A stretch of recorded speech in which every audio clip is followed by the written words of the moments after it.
வணக்கம். நீங்கள் இணைந்து கொள்வது இலங்கையின் முதற்தர செய்தி வழங்குனர் நியூஸ் ஃபர்ஸ்டின் பிரதான செய்திகளோடு உங்களோடு இணைந்து கொள்வோர் சந்திரிகா ஆறுமுகம், ஜெஃப்ரி ஜெகதார்ஷன். இன்றைய விரிவான செய்திகளுக்கு செல்லும் முன்னர் முதலில் தலைப்புச் செய்திகள். கம்பாவில் உள்ள பிரபல பாடசாலைக்கு ஆசிரியர் தொகை என கூறி விளம்பரம். நீர்மின் உற்பத்தி அளவு அதிகரித்துள்ள போதிலும் லாபத்தை மக்கள் பெற்றுக் கொள்ளாமைக்கான காரணம் என்ன? எரிசக்தி ஒன்றியம் கேள்வி. மக்களின் பணத்தில் அரசியல்வாதிகள் செய்யும் செலவினம் குறித்து அமைச்சர் விஜித் விஜயமுனி சோய்சா கருத்து. ආණ්ඩුවේ සල්ලි වලින් හදලා ගහනවා බෝඩ් එක මගේ පරිත්‍යාගයක කියලා. පරිත්‍යාගයක වෙන්නේ කොහමද? ආණ්ඩුවේ සල්ලි වලින් හදලා. பிரித்தானிய ராஜ வம்சத்தின் அடுத்த வாரிசின் பிறப்பை பலரும் எதிர்பார்த்திருக்கின்றார்கள். இனி விரிவான செய்திகள். நாட்டில் பொருளாதாரத்தை போன்று சட்டமும் சீர்குலைந்துள்ளதாக மக்கள் விடுதலை முன்னணியின் பாராளுமன்ற உறுப்பினர் அனுரகுமார திசாநாயக்க தெரிவிக்கின்றார். வலஸ்முல்ல பகுதியில் நடைபெற்ற வைபவம் ஒன்றிலேயே அவர் இதனை குறிப்பிட்டார். அரசாங்கத்தின் மொத்த வருமானம் 987 பில்லியன் ரூபாவாகும் போது கடந்த வருடம் 1017 பில்லியன் ரூபாய் கடனுக்காக வட்டி செலுத்த வேண்டிய நிலை ஏற்பட்டது.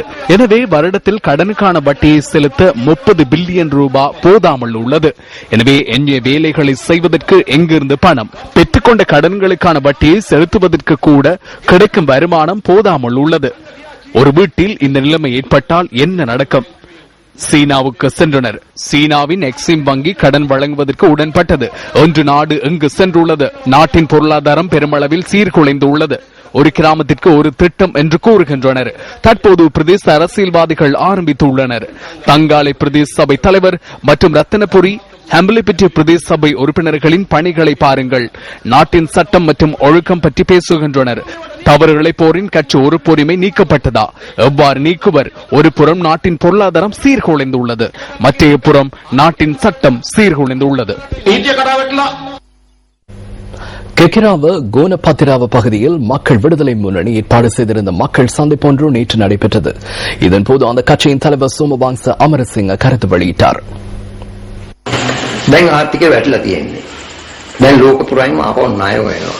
தற்போது பொருளாதாரம் வீழ்ச்சி அடைந்துள்ளது. உலகம் முழுவதும் தற்போது கடன் உதவிகளை கோரி வருகின்றனர். பைகளில் பணம் இல்லை. அந்த நிலைமைக்கே தள்ளப்பட்டுள்ளனர். அரசாங்கத்தின் பொருளாதார கொள்கையில் தவறு காணப்படுகின்றது.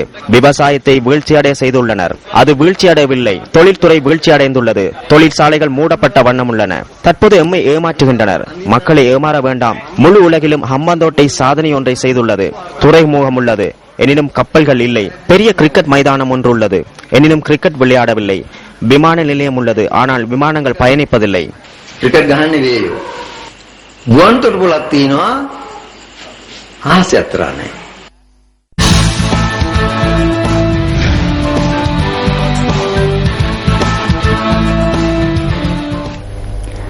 எதிர்வரும் வடமாகாண சபை தேர்தலில் கிளிநொச்சி மாவட்டத்தில் தாம் போட்டியிட உள்ளதாக தமிழர் விடுதலை கூட்டணியின் செயலாளர் நாயகம் வி ஆனந்த சங்கரி தெரிவித்துள்ளார். நியூஸ் ஃபர்ஸ்டுக்கு கருத்து வெளியிட்ட போதே அவர் இதனை கூறினார். போன்ற மாகாண சபை தேர்தலில் கிளிநொச்சி மாவட்டத்தில் நாங்கள் வேட்பாளராக நிற்க வேண்டும் என்று மக்களுடைய விருப்பம். எனக்கும் நான் பாராளுமன்ற உறுப்பினராக இருந்த காலத்தில் செய்ய தவறிய பல விடயங்கள் சம்பந்தமாக நடவடிக்கை எடுக்க வேண்டியிருக்கின்றது. ஆகவே நான் இந்த தேர்தலில் தமிழ் தேசிய கூட்டமைப்புடன் இணைந்து தேர்தலில் போட்டியிடுவதாக முடிவெடுத்துள்ளேன். யாழ்ப்பாணம் பருத்தித்துறையில் 1933 ஆண்டு ஜூன் 15 திகதி சங்கரப்பிள்ளை வீரசிங்கம் மற்றும் ரத்தினத்தின் மகனாக ஆனந்த சங்கரி பிறந்தார். அச்சுவேலி கிறிஸ்தவ கல்லூரியில் தனது ஆரம்ப கல்வியை பயின்ற சங்கரி புத்தூர் சோமஸ்கந்தா கல்லூரி மற்றும் யாழ் ஹார்லி கல்லூரியில் இடைநிலை கல்வியையும் உயர்கல்வியை மருதானை ஜாயிரா கல்லூரியிலும் பயின்றார். சட்டத்தரணியான வி ஆனந்த சங்கரி 1959 ஆண்டு லங்கா சமசமாஜ கட்சியின் சார்பில் கொழும்பு மாநகர சபை தேர்தலில் போட்டியிட்டதன் மூலம் செயற்பாட்டு அரசியலில் பிரவேசித்தார். 1964 ஆண்டு கிளிநொச்சி கரைச்சி கிராம சபையின் தலைவராக தெரிவு செய்யப்பட்ட ஆனந்த சங்கரி 1968 ஆண்டு கிளிநொச்சி பட்டின சபை தேர்தலில் வெற்றி பெற்று அதன் தலைவரானார். 1970 ஆண்டு அகில இலங்கை தமிழ் காங்கிரஸ் சார்பில் கிளிநொச்சி தொகுதியில் வெற்றி பெற்று பாராளுமன்றத்திற்குள் பிரவேசித்த சங்கரி 1977 ஆண்டு பொது தேர்தலில் தமிழர் விடுதலை கூட்டணி சார்பில் போட்டியிட்டு பாராளுமன்றத்திற்கு தெரிவானார்.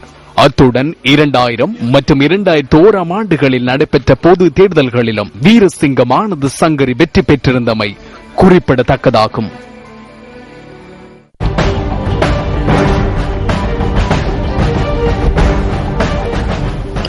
ஜனாதிபதி மஹிந்த ராஜபக்ச கிருளப்பன எலன் மெதினியாராம விகாரைக்கு இன்று சென்றிருந்தார். விகாரையின் சில தேரர்களின் புண்ணிய விடயங்களில் ஜனாதிபதி இதன்போது கலந்து கொண்டார். அத்துடன் விகாரைக்கு வந்திருந்த பக்தர்களுடனும் ஜனாதிபதி இதன்போது கலந்துரையாடினார்.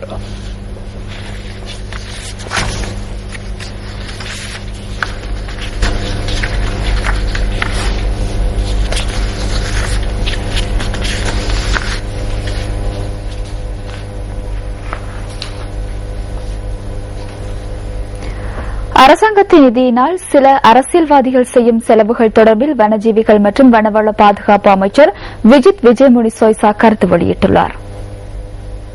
விவசாயிகளின் நலன் கருதி பிபிலை சொய்சா கலாசார மண்டபத்தில் இந்த வைபவம் ஏற்பாடு செய்யப்பட்டிருந்தது. அரசாங்கத்தின் நிதியினை கொண்டு சில அரசியல்வாதிகள் தேவையான விடயங்களை செய்கின்றனர், அதே போன்று தேவையற்ற விடயங்களையும் செய்கின்றனர். எனினும் அவர்கள் இது மக்களின் பணம் என்பதனை ஒருபோதும் சிந்திப்பதில்லை. மக்கள் நாளாந்தம் கொள்வனவு செய்கின்ற அரிசி, பான், பருப்பு போன்றவற்றிற்கு அறவிடப்படுகின்ற வரியின் மூலமே இந்த பணம் திரட்டப்படுகிறது. இல்லாவிடின் அரசாங்கம் பெற்றுக் கொள்ளும் கடன்கள் மூலம் கிடைக்கும் நிதியே இதுவாகும். அரசாங்கத்தின் பணத்தினால் திட்டங்களை நிறைவேற்றி தமது பெயர்களை பெயர் பலகைகளில் பொறிக்கின்றனர். அது தமது திட்டம் என காண்பிக்க முயல்கின்றனர். அது எவ்வாறு அவர்களது திட்டமாகும்? அரசாங்கத்தின் பணம் அல்லவா? தனது பைகளில் இருந்து பணத்தை செலவு செய்தால் மாத்திரமே அது அவர்களது திட்டமாகும்.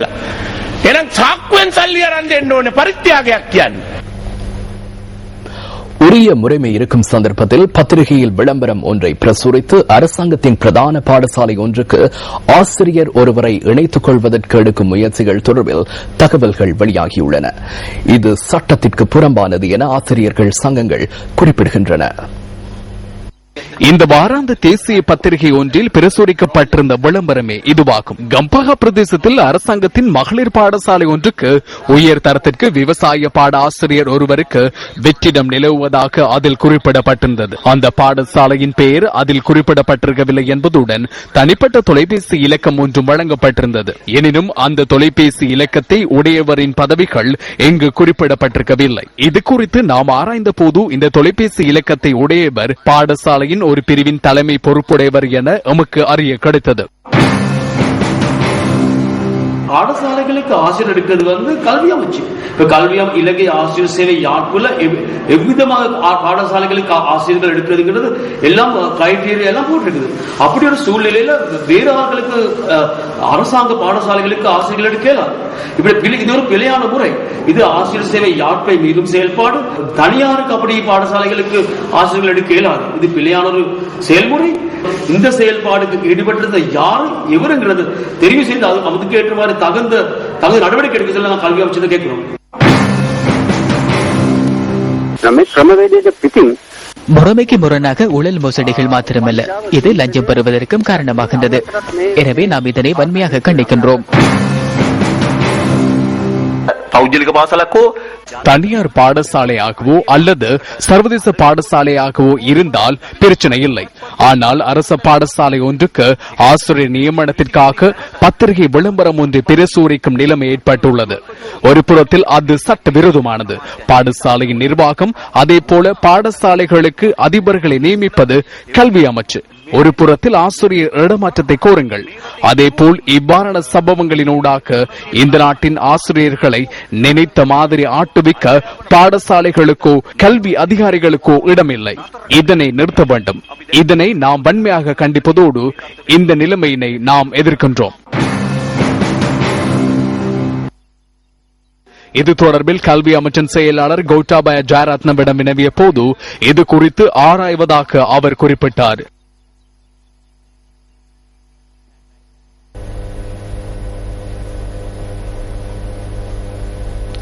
கல்வி அமைச்சு ஏற்பாடு செய்திருந்த அசல பெறுகிற இன்று இடம்பெற்றது.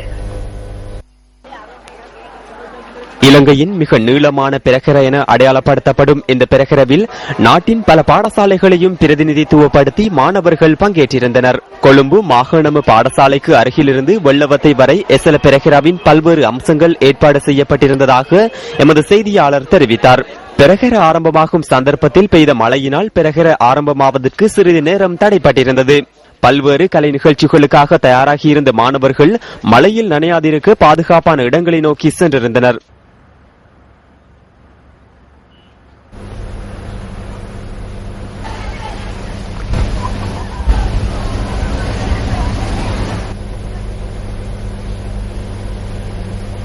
இதனை அடுத்து ஏற்பட்ட சீரான வானிலையை அடுத்து பிரகர ஆரம்பமானது.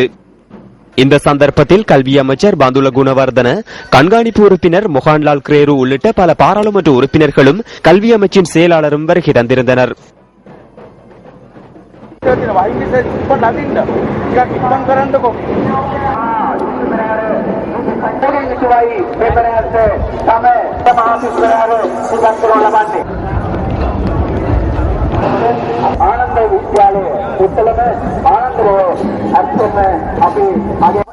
காலி வீதியூடாக வருகை தந்த பிரகர ஹூனுப்பிட்டி கங்காராம விகாரை வரை வருகை தந்தது.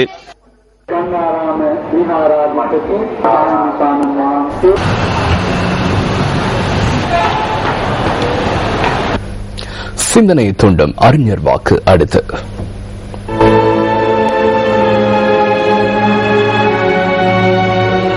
மனித சமுதாயத்திற்கு பெருமதி வாய்ந்தவை எல்லாம் ஒரு தனி மனிதனுக்கு அபிவிருத்தி அடைய அதில் எவ்வளவு சந்தர்ப்பம் வழங்கப்படுகின்றது என்பதிலேயே தங்கியுள்ளது. ஆல்பர்ட் ஐன்ஸ்டைன், ஜெர்மனிய பௌதீகவியலாளர்.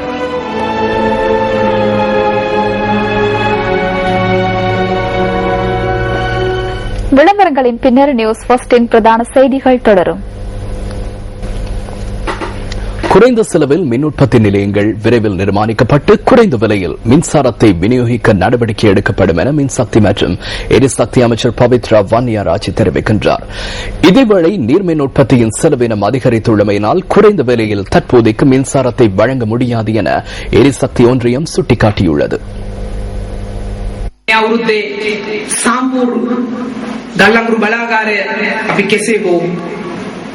இந்த ஆண்டிற்குள் அனல் மின் உற்பத்தி நிலையத்தை ஸ்தாபிப்பதற்கான உடன்படிக்கையில் இந்திய அரசாங்கத்துடன் கைச்சாத்திடுவோம். அதேபோன்று தென்பகுதி நிலக்கரி மின் உற்பத்தி நிலையம் ஒன்றை நிர்மாணிப்பதற்கு ஜனாதிபதி ஜப்பான் அரசாங்கத்துடன் கலந்துரையாடியுள்ளார். அதேபோன்று உமாஓய நீர்மின் உற்பத்தி நிலையத்தை வெகு விரைவில் நிர்மாணித்து அதனை செயற்படுத்துவதற்கு நாம் எதிர்பார்த்துள்ளோம்.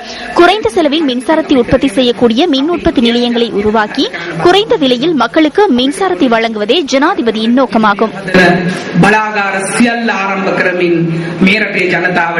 ඉතා ඉක්මනින් අඩු මිලට විදුලිය ලබා දීමේ ජනාධිපතිතුමාගේ පරමාර්ථය ඉෂ්ට කරන්න. கடந்த சில தினங்களாக நாட்டில் ஏற்பட்டிருந்த மழையுடன் கூடிய வானிலையினால் குறைந்த விலையிலான மின் உற்பத்தி அதிகரித்திருந்தது. நாளாந்த மின்சார தொகையின் 75% நீர் மின் உற்பத்தி நிலையங்களிலிருந்து பெற்றுக் கொள்ளப்படுவதாக நேற்றைய தினம் இலங்கை மின்சார சபையின் தலைவர் தெரிவித்திருந்தார். இதனால் மின்சார சபை நிதி பிரச்சினை வழமைக்கு திரும்பி வருவதாகவும் சபையில் தலைவர் சுட்டிக்காட்டியிருந்தார். 2011 ஆண்டின் இறுதி காலாண்டில் ஏற்பட்டிருந்த வறட்சி காரணமாக நீர் மின் உற்பத்தி நிலையத்தில் உற்பத்தி செய்யப்படும் மின்சாரத்தின் அளவு 18% வரை குறைவடைந்திருந்தமையினால் செலவினம் அதிகமான அனல் மின் உற்பத்தி நிலையத்தின் ஊடாக மின்சார தொகையை பூர்த்தி செய்து கொள்வதற்கு மின்சார சபை நடவடிக்கை எடுத்திருந்தது. எவ்வாறாயினும் அப்போது சபைக்கு ஏற்பட்டிருந்த நட்டம் மின் பாவனையாளர்களிடமிருந்து அறுவிடப்பட்டிருந்தது. 2012 ஆண்டு பிப்ரவரி மாதம் 16 முதல் பாவனையாளர்களிடமிருந்து மாதாந்தம் ஒவ்வொரு அலகுகளுக்கும் எரிபொருள் சீராக்கல் கட்டணம் அறவிடப்பட்டது. இதன்படி 0 முதல் 30 அலகுகளுக்கு 25 வீதமும் 30 முதல் 60 அலகுகளுக்கு 35 வீதமும் 60 வீதத்திற்கு மேல் பயன்படுத்தினால் 40 வீதமும் மின்சார கட்டண பட்டியலில் எரிபொருள் சீராக்கல் கட்டணமாக சேர்த்துக் கொள்ளப்பட்டிருந்தது. இதனை அடுத்து கடந்த மே மாதம் மின்சார கட்டணம் அதிகரிக்கப்பட்டிருந்தது. இதன்போது எரிபொருள் சீராக்கல் கட்டணத்தை தொடர்ந்து மறவிடுவதற்கு இலங்கை மின்சார சபை தீர்மானித்திருந்தது. இதன்படி இன்று வரை மாதாந்தம் 91 அலகுகளுக்கு அதிகம் பயன்படுத்தும் வீட்டு மின் பாவனையாளர்களுக்கு மாதாந்தம் பயன்படுத்தும் அலகுகளின் அளவிற்கு 40 வீத எரிபொருள் சீராக்கல் கட்டணத்தை இலங்கை மின்சார சபை அறவிடுகின்றது.